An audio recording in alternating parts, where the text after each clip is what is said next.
ಗೊತ್ತಿದೆ. ನೀವು ಎಲ್ಲಿದ್ದೀರಿ ಈಗ? ಈಶ್ವರ ಅಂದ್ರೆ ಯಾರು? ಶಿವ ಅಂದ್ರೆ ಯಾರು?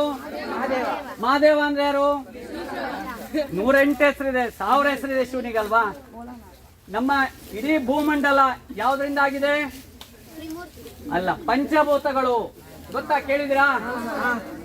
ಪಂಚಭೂತಗಳು 5 ಎಲಿಮೆಂಟ್ಸ್ ಅಂತ ಹೇಳ್ತೀವಿ. ಗೊತ್ತಲ್ಲ ಎಲ್ಲ ಮಕ್ಕಳಿಗೆ?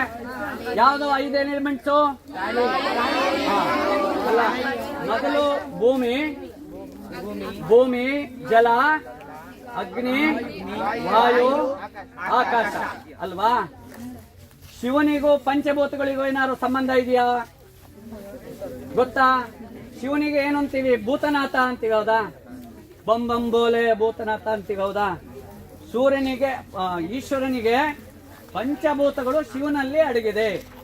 ಅಂದ್ರೆ ಭೂಮಿ ಅಂದ್ರೆ ಶಿವ, ಪ್ರಕೃತಿ ಅಂದ್ರೆ ಶಿವ. ಶಿವನ ತೊಡೆ ಮೇಲೆ ಯಾವ ದೇವರಿದ್ದಾರೆ? ಗೌರಿಯನ್ನ ತೊಡೆ ಮೇಲೆ ಕೂರಿಸ್ಕೊಟ್ಟಿದ್ದಾನೆ ಶಿವ, ಹೌದಾ? ಗೌರಿ ಅಂದ್ರೆ ಏನು? ಭೂಮಿ. ಗೌರಿ ಅಂದ್ರೆ ಭೂಮಿ. ತಲೆ ಮೇಲೆ ಏನ್ ಕೂರಿಸ್ಕೊಂಡಿದ್ದಾನೆ? ಗಂಗೆ ಅಂದ್ರೆ ಏನು? ಜಲತತ್ವ. ಗೌರಿ ಭೂಮಿ ತತ್ವ, ಗಂಗೆ ಜಲತತ್ವ. ಅಲ್ಲಿಗೆ ಎಷ್ಟಾಯ್ತು? 2 ಆಯ್ತು. ಇನ್ನು 3 ಬೇಕಲ್ವಾ? ಅಗ್ನಿ ತತ್ವ ನೆಕ್ಸ್ಟ್, ಹೌದಾ? ಅಗ್ನಿ ತತ್ವ ನೋಡಿ, ಸೂರ್ಯನ ಮುಕ್ಕಣ್ಣು, 3ನೇ ಕಣ್ಣು. ಸೂರ್ಯನ ಮುಕ್ಕಣ್ಣಲ್ಲಿ ಯಾವಾಗಲೂ ಬೆಂಕಿ ಉಗುಳ್ತಾ ಇರುತ್ತೆ ಅಂತ ಹೇಳ್ತಾನಲ್ವಾ? ಅದು ಏನು ಪ್ರತಿನಿಧಿಸುತ್ತೆ ಅಂದ್ರೆ ಅದು ಅಗ್ನಿಯನ್ನ ಪ್ರತಿನಿಧಿಸುತ್ತೆ. ಆಮೇಲೆ ವಾಯು, ಸೂರ್ಯ ಅಲ್ಲ, ಈಶ್ವರ ಏನನ್ನ ಹಾರ ಮಾಡಿ ಹಾಕೊಂಡಿದ್ದಾನೆ? ನಾಗರಹಾವು ವಾಯು ತತ್ವವನ್ನ ಪ್ರತಿನಿಧಿಸುತ್ತೆ. ಆಮೇಲೆ ಶಿವನ ಬಣ್ಣ ಯಾವುದು? ನೀಲಿ. ಆಕಾಶದ ಬಣ್ಣ ಯಾವುದು? ನೀಲಿ.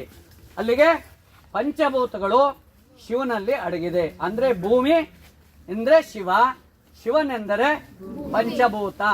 ಪಂಚಭೂತ ಅಂದ್ರೆ ನಾವೆಲ್ಲ ಪಂಚಭೂತಗಳು.